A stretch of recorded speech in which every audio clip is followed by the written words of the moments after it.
नीलगिरी की वादियों में बसा एक छोटा सा गांव चंदनपुर, जहां 18 साल का आर्यन अपनी टूटी फूटी झोपड़ी में रहता था। आर्यन अनाथ था। उसकी माँ बचपन में ही चली गई और उसके पिता विक्रम 10 साल पहले लकड़ी काटने जंगल गए और फिर कभी लौटकर नहीं आए। आर्यन को वहां के मुखिया जी और उनकी पत्नी पार्वती काकी ने पाला था। एक शाम पार्वती काकी खाना लेकर आईं। ये ले आर्यन बेटा, गर्मा गर्म रोटियां हैं, खा ले। काकी, अब मुझे शर्म आती है। कब तक आपकी रोटियों पर पलूंगा? अब मैं खुद कमाना चाहता हूँ। बेटा, अगर तुम्हारा मन है तो पास के अंधेरा जंगल में जा सकते हो। अब वो पहले जैसा खतरनाक नहीं रहा। वहां से शहद और जड़ी बूटियां ले आना। अगले दिन आर्यन जंगल के उस हिस्से में पहुंच गया था जहां सूरज की रोशनी भी आने से कतराती थी। तभी उसकी नजर उस अजीब पक्षी पर पड़ी। अरे, ये कैसा पक्षी है? इसका रंग तो नीलकंठ जैसा है, पर इसकी आंखें इंसानों जैसी क्यों लग रही हैं? आर्यन अब भी उसे देख ही रहा था कि अचानक वह पक्षी उड़कर उसके कंधे के पास वाली टहनी पर आ बैठा। तुम बहुत देर से आए आर्यन, मैं बरसों से तुम्हारी राह देख रही थी। तौबा, ये पक्षी बोल रहा है? क्या मैं कोई सपना देख रहा हूँ? भूत, यहाँ भूत है। भागो मत आर्यन, मैं भूत नहीं, एक बदनसीब इंसान हूँ जिसे एक काले जादूगर ने इस रूप में कैद कर दिया है। मैं तुम्हारे पिता विक्रम की सबसे पुरानी दोस्त हूँ। क्या तुम नहीं जानना चाहते कि उस दिन जंगल में उनके साथ क्या हुआ था? पिता का नाम सुनते ही आर्यन के पैर वहीं जम गए। उसका डर अब जिज्ञासा में बदल चुका था। तुम्हें मेरे पिताजी के बारे में पता है? वे कहाँ हैं? क्या वे जिंदा हैं? मुखिया जी तो कहते हैं कि वे कभी वापस नहीं आएंगे। वो बूढ़ा मुखिया सच छुपा रहा है आर्यन। तुम्हारे पिता जिंदा हैं, पर वे एक ऐसी जगह कैद हैं जहाँ से कोई वापस नहीं आ सकता सिवाय मेरी मदद के। अगर तुम मुझे आजाद कर दो तो मैं वादा करती हूँ कि कल सुबह होने से पहले तुम अपने पिता की बाहों में होगे। आर्यन उस मायावी पक्षी की बातों में फंसने लगा था। पक्षी उसे एक पुरानी बेलों से ढकी गुफा के पास ले गई। अंदर जाओ आर्यन, वहाँ एक संदूक है। वह संदूक तुम्हारे पिता ने ही यहाँ छुपाया था ताकि तुम्हारे भविष्य में कभी गरीबी न आए। उसे ले जाओ और अपने मुखिया को दिखाओ, फिर उन्हें पता चलेगा कि विक्रम का बेटा अब अनाथ नहीं रहा। आर्यन गुफा के अंदर गया। वहाँ धूल से सना एक भारी लकड़ी का संदूक था। जैसे ही उसने उसे खोला, उसकी आंखें फटी की फटी रह गईं। वह संदूक सोने की मोहरों और हीरे जवाहरात से भरा था। इतना धन पिताजी ने ये सब मेरे लिए रखा था, पर उन्होंने कभी बताया क्यों नहीं? आर्यन वह धन लेकर गांव पहुंचा।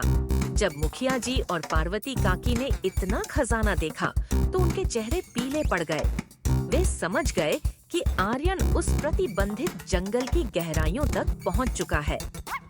बेटा, ये धन शापित हो सकता है। इसे अभी महाराज के पास ले जाना होगा।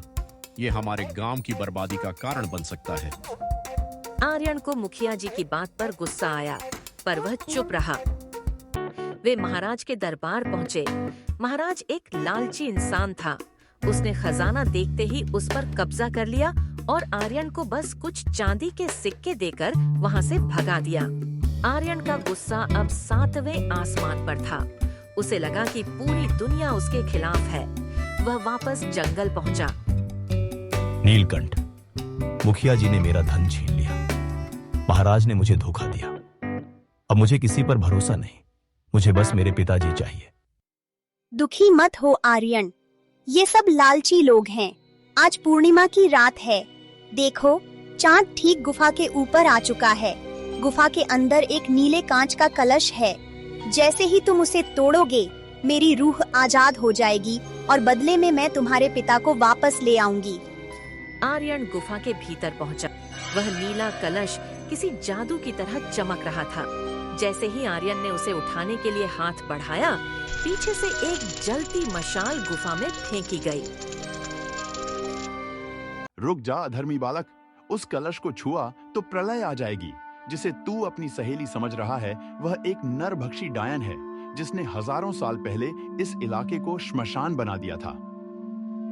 आर्यन बेटा, तेरे पिता ने अपनी छाती पर घाव खाकर इस डायन को कैद किया था। उन्होंने अपनी अंतिम सांस तक इस राज को गुप्त रखा ताकि तू चैन से जी सके। मत तोड़ इसे। तोड़ दो आर्यन, ये सब तुम्हें फिर से गरीब बनाना चाहते हैं। क्या तुम्हें अपने पिता की चीखें सुनाई नहीं दे रही? तोड़ दो।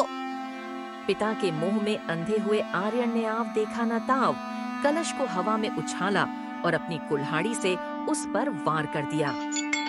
कलश के टूटते ही एक काला घना धुआं पूरे जंगल में फैल गया। वह छोटा सा पक्षी अब एक डरावनी डायन में बदल चुका था। उसके नाखून तलवार जैसे लंबे और आंखें खून की तरह लाल थीं। आजाद, मैं आजाद हूँ। विक्रम के मूर्ख बेटे, तूने अपने ही गांव की मौत का वारंट लिख दिया है। अब सबसे पहले मैं तेरे इस मुखिया और इस साधु का कलेजा निकालूंगी। डायन ने एक झटके में सिद्ध बाबा को हवा में उड़ा दिया। आर्यन अपनी गलती देखकर पत्थर बन गया। उसे समझ आ गया कि उसने अपने पिता के बलिदान को मिट्टी में मिला दिया है। आर्यन, अभी भी समय है। इस डायन को सिर्फ उसी वंश का बलिदान वापस कैद कर सकता है जिसने इसे पहली बार पकड़ा था। जा आर्यन, उस बलिदानी कुएं की ओर भाग। अगर तू वहां पहुंच गया तो शायद हम बच जाएं। आर्यन अपनी जान की परवाह किए बिना उस पुराने कुएं की ओर भागा। डायन एक काली छाया बनकर उसके ऊपर मंडरा रही थी। वह बार बार आर्यन को डराने की कोशिश कर रही थी। पिताजी, मैं आ रहा हूं। आपने गांव बचाया था, आज आपका बेटा अपनी गलती सुधारेगा। कुएं के पास पहुंचकर आर्यन ने पीछे मुड़कर देखा। डायन उसके बेहद करीब थी। आर्यन ने एक गहरी सांस ली, अपनी आंखें बंद की और जोर से चिल्लाया, जय चंदनपुर। जैसे ही आर्यन कुएं के ठंडे पानी में समाया, कुएं से सोने जैसी चमकदार किरणें निकलीं। उन किरणों ने डायन को चारों ओर से जकड़ लिया। डायन तड़पने लगी। उसकी चीखें पत्थरों को चीर रही थीं और धीरे धीरे वह वापस उसी बेजुबान पत्थर के पक्षी में बदल गई। सन्नाटा छा गया। सुबह की पहली किरण जब उस कुएं पर पड़ी तो पानी बिल्कुल शांत था। मुखिया जी और पार्वती काकी वहां पहुंचे, पर वहां कोई नहीं था। लोग कहते हैं कि आज भी उस कुएं से आर्यन की हंसी सुनाई देती है। एक अनाथ लड़का जिसने अपनी एक गलती से सब कुछ खो दिया था, उसी ने अपने बलिदान से पूरे गांव को अमर कर दिया।